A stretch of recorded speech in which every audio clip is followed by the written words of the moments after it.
Hello everyone, कैसे हैं आप लोग। Welcome all of you in my channel Everest academy पे।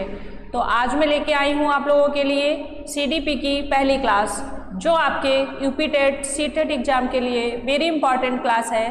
तो बने रहिए एवरेस्ट एकेडमी के साथ। तो चलिए स्टार्ट करते हैं आज की क्लास का पहला क्वेश्चन। किसने बहुविमात्मक प्रज्ञा का प्रत्यय दिया? Option A Goleman, option B Spearman, option C John Mayer, option D gardener.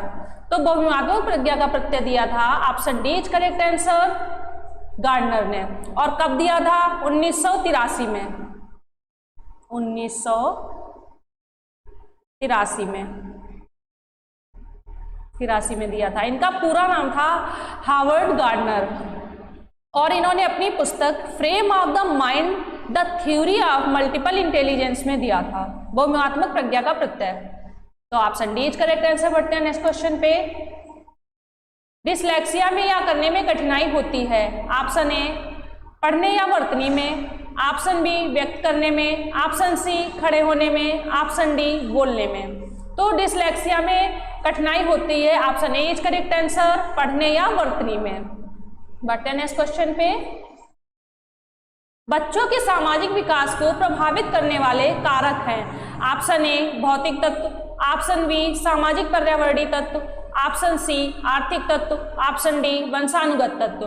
बच्चों के सामाजिक विकास को प्रभावित करने वाले कारक होते हैं option B is correct answer, सामाजिक पर्यावरणीय तत्व। तो सामाजिक विकास से तात्पर्य जो है वो समाज की बेहतरी के लिए है और उसमें कई कारक बच्चे के सामाजिक विकास को प्रभावित करते हैं, जिसमें सबसे पहले आता है परिवार, जो कि समाज से प्रभावित है।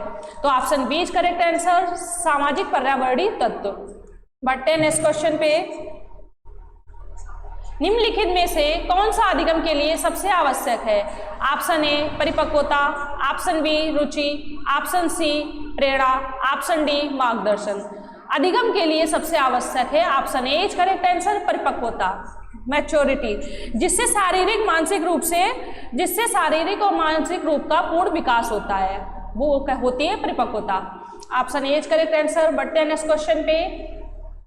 कुत्ता किसके प्रयोग किया गया था? Option A Thorndike, option B Pavlov, option C Skinner, option D Kohler. तो कुत्ते के ऊपर प्रयोग किया था पावलोव ने। Option B is correct answer.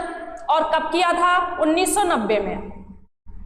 1990 में। और थार्नडाइक ने किया था बिल्ली के ऊपर, स्किनर ने किया था चूहे के ऊपर और कोहलर ने किया था चिंपैंजी के ऊपर।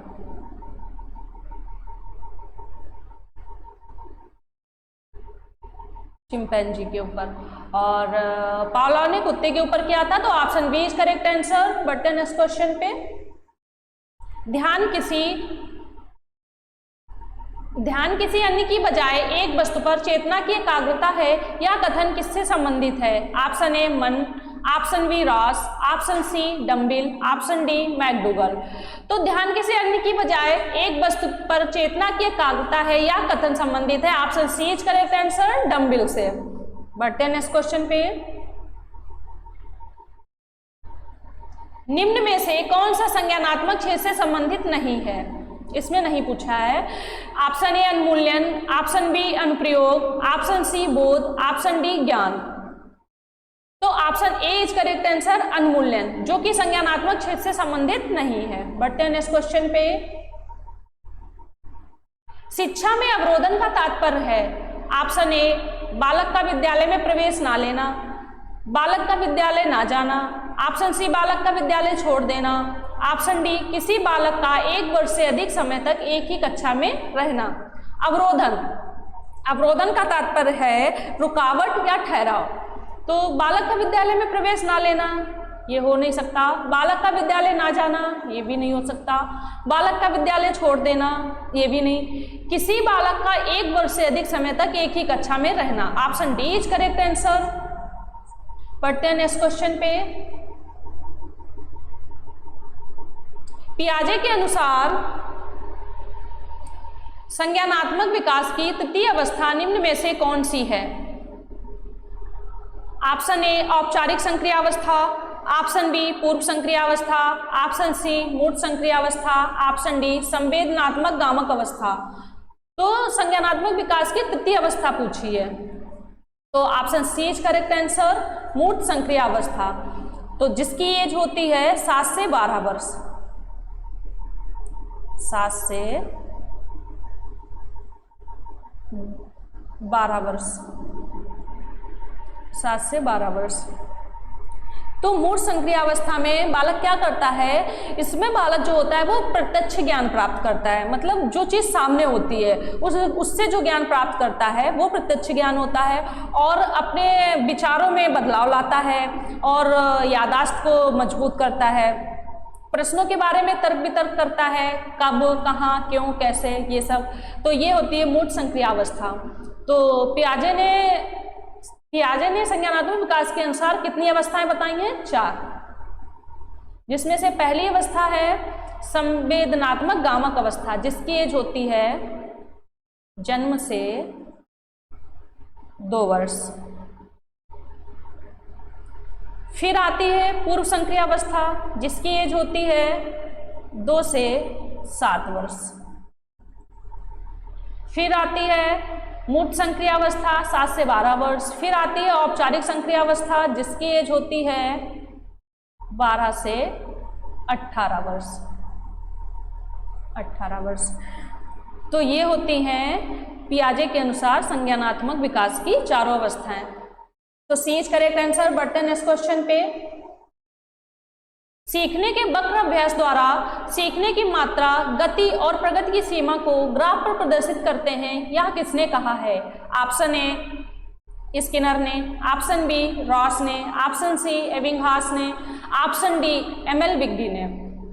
तो सीखने के वक्र अभ्यास द्वारा सीखने की मात्रा, गति और प्रगति की सीमा को ग्राफ पर प्रदर्शित करते हैं, तो ये कहा है option C is correct answer, Ebbinghaus ने। एबिंगहास कौन थे? एक जर्मन मनोवैज्ञानिक थे, जर्मन मनोवैज्ञानिक।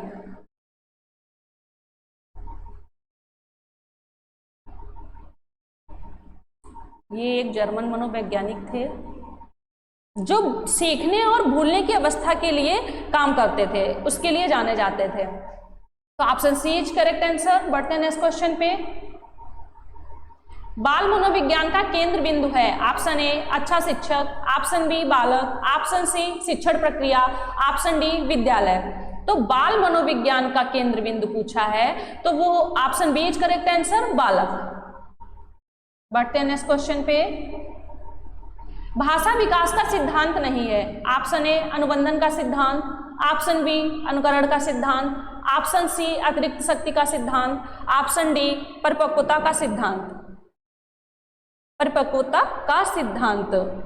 तो भाषा विकास का सिद्धांत इसमें भी नहीं पूछा है, तो option C is correct answer, अतिरिक्त शक्ति का सिद्धांत। Right answer is C. बढ़ते हैं नेक्स्ट क्वेश्चन पे। वाणी दोष नहीं है। ऑप्शन ए ध्वनि परिवर्तन और अस्पष्ट उच्चारण, ऑप्शन बी धीमी या तेज गति से बोलना, ऑप्शन सी हकलाना और तुतलाना, ऑप्शन डी तीव्र अस्पष्ट वाणी। वाणी दोष नहीं है, नहीं पूछा है, तो ध्वनि परिवर्तन और अस्पष्ट उच्चारण ये भी वाणी दोष है। धीमी और तेज गति से बोलना, हकलाना और तुतलाना, हकलाना भी वाणी दोष है और तुतलाना भी वाणी दोष है। तीव्र अस्पष्ट वाणी ये भी एक वाणी दोष है। और option B is correct answer, धीमी या तेज गति से बोलना इज राइट आंसर। बढ़ते हैं नेक्स्ट क्वेश्चन पे। अनुभव द्वारा व्यवहार में परिवर्तन कहलाता है। ऑप्शन ए स्मृति, ऑप्शन बी सीखना, ऑप्शन सी प्रेरणा, ऑप्शन डी चिंतन। तो अनुभव द्वारा व्यवहार में परिवर्तन कहलाता है option B is correct answer, सीखना।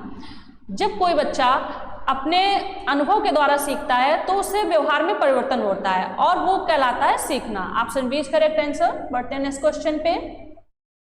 विकास की किस अवस्था में बुद्धि का अधिकतम विकास होता है? ऑप्शन ए बाल्यावस्था, ऑप्शन बी शैशवावस्था, ऑप्शन सी किशोरावस्था, ऑप्शन डी प्रौढ़ावस्था। तो बुद्धि का अधिकतम विकास पूछा है कि किस अवस्था में होता है, तो option A is correct answer, बाल्यावस्था। बाल्यावस्था में बुद्धि का सबसे अधिक विकास होता है, मतलब बचपन में बच्चों का सबसे ज्यादा विकास होता है। तो जिसकी एज होती है 6 से 12 वर्ष, 6 से 12 वर्ष। और फिर आती है शैशवावस्था, जिसकी एज होती है जन्म से 6 वर्ष, जन्म से 6 वर्ष शैशवावस्था की एज होती है। किशोरावस्था की होती है 12 से 18 वर्ष, 12 से 18 वर्ष। प्रौढ़ावस्था की एज होती है 18 से 40 वर्ष, 40 वर्ष। तो ये एज भी पूछ देता है कभी कभी कि किस अवस्था की कितनी एज होती है, ये भी इंपॉर्टेंट है। तो option A is correct answer. बढ़ते हैं नेक्स्ट क्वेश्चन पे। बुद्धि लब्धि निकालने का सूत्र है, ऑप्शन ए मानसिक आयु इंटू वास्तविक आयु, ऑप्शन बी वास्तविक आयु अपान मानसिक आयु, ऑप्शन सी मानसिक आयु अपान वास्तविक आयु इंटू 100, ऑप्शन डी वास्तविक आयु प्लस मानसिक आयु। तो बुद्धि लब्धि निकालने का सही सूत्र होता है option C is correct answer, मानसिक आयु अपान वास्तविक आयु इंटू 100। तो बुद्धि लब्धि क्या है? बुद्धि लब्धि एक गणना है जिससे बुद्धि का आकलन लगाया जाता है, जिसे जर्मनी के मनोवैज्ञानिक विलियम स्टर्न और अल्फ्रेड बिने ने प्रतिपादित किया था। तो option C is correct answer. बढ़ते हैं नेक्स्ट क्वेश्चन पे। कोहलर निम्न में से किससे संबंधित है? ऑप्शन ए अभिप्रेरणा का सिद्धांत, ऑप्शन बी विकास का सिद्धांत, ऑप्शन सी व्यक्तित्व का सिद्धांत, ऑप्शन डी अधिगम का सिद्धांत। तो कोहलर किससे संबंधित है? Option D is correct answer, अधिगम के सिद्धांत से। Option D is correct answer. बढ़ते हैं नेक्स्ट क्वेश्चन पे।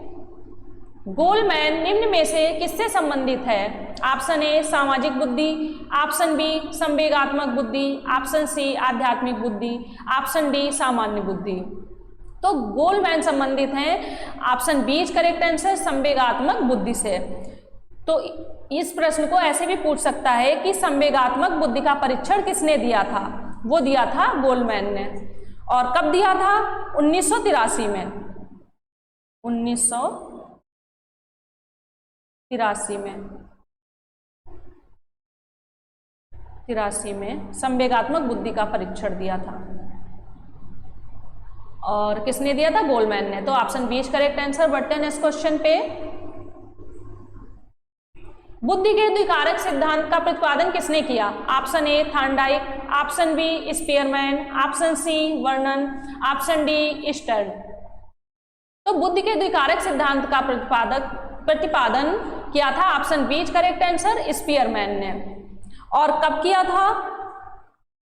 1923 में। और इनका पूरा नाम है चार्ल्स स्पीयरमैन। चार्ल्स स्पीयरमैन, ये इनका पूरा नाम था।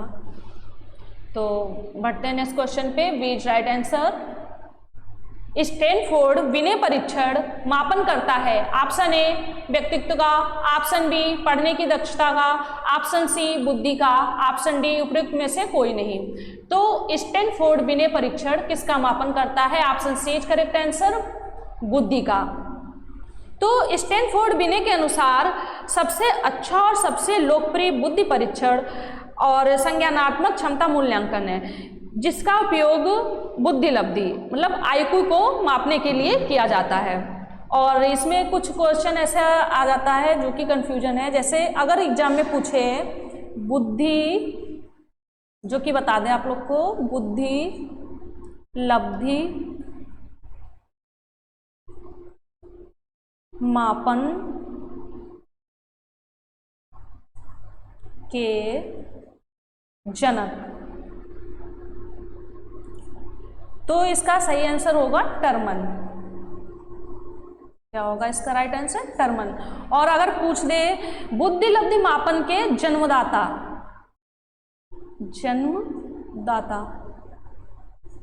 तो हो जाएगा स्टैनफोर्ड।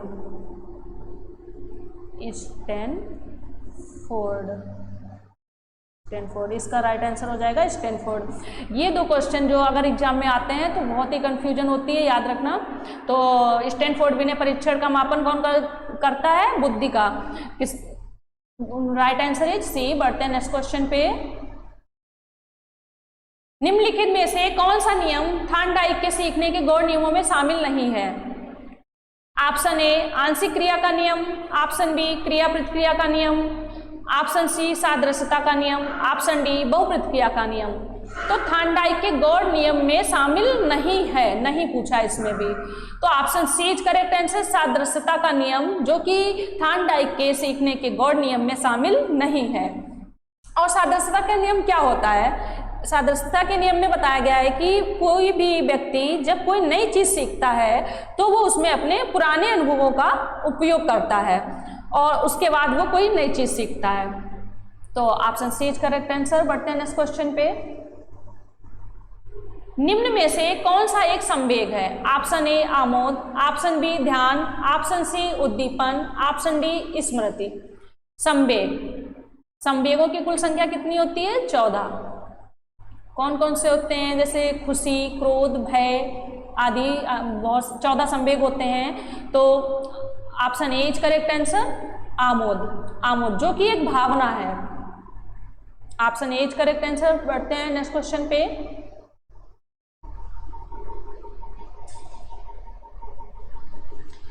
FIACS के साथ मूल रूप से कौन संबंधित है? Option A Flanders, option B Morrison, option C Harvard, option D Lippitt. तो FIACS के साथ मूल रूप से संबंधित है option A is correct answer, Flanders. तो FIACS का पूरा नाम है फ्लेंडर्स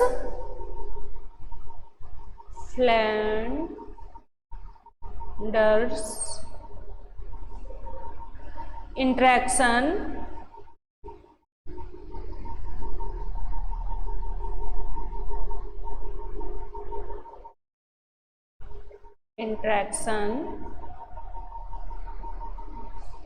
एनालिसिस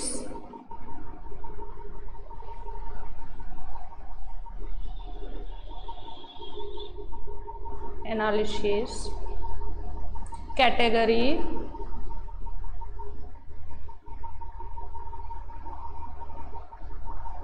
सिस्टम।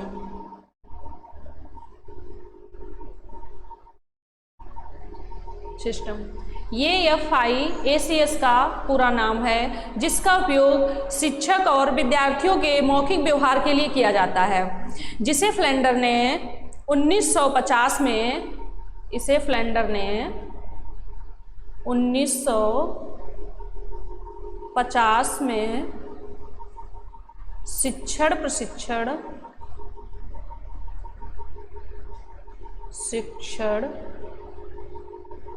प्रशिक्षण तकनीकी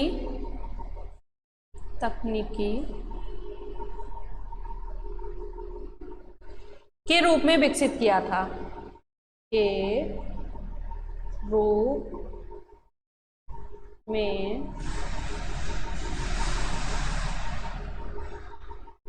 विकसित किया था।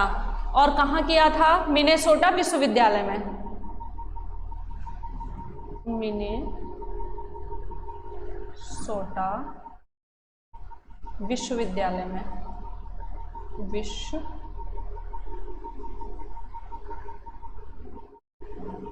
मिनेसोटा विश्वविद्यालय में। तो FIACS के साथ मूल रूप से कौन संबंधित है? फ्लेंडर, जिन्होंने इसे 1950 में शिक्षण प्रशिक्षण तकनीकी के रूप में विकसित किया था। और कहाँ किया था? मिनेसोटा विश्वविद्यालय में, जिसका पूरा नाम है Flanders interaction analysis category system. तो option A is correct answer, Flander. बढ़ते हैं नेक्स्ट क्वेश्चन। सूक्ष्म शिक्षण है ऑप्शन ए अपसरेडियन शिक्षण, ऑप्शन बी प्रभावशाली शिक्षण, ऑप्शन सी मूल्यांकन शिक्षण, ऑप्शन डी वास्तविक शिक्षण। तो सूक्ष्म शिक्षण है तो option C is correct answer, मूल्यांकन शिक्षण। बढ़ते हैं नेक्स्ट क्वेश्चन पे। शिक्षण के दौरान आवाज में उतार चढ़ाव उदाहरण है। ऑप्शन ए पुनर्वलन कौशल, ऑप्शन बी समापन कौशल, ऑप्शन सी उद्दीपन परिवर्तन कौशल, ऑप्शन डी प्रस्तावना कौशल। तो शिक्षण के दौरान आवाज में उतार चढ़ाव उदाहरण है, किसका उदाहरण है? तो option C is correct answer, उद्दीपन परिवर्तन कौशल का। तो मिलते हैं हम लोग नेक्स्ट क्लास में नई उमंग, नए जोश और नए उत्साह के साथ। आप लोग बने रहिए एवरेस्ट एकेडमी के साथ। Thank you, take care, bye bye.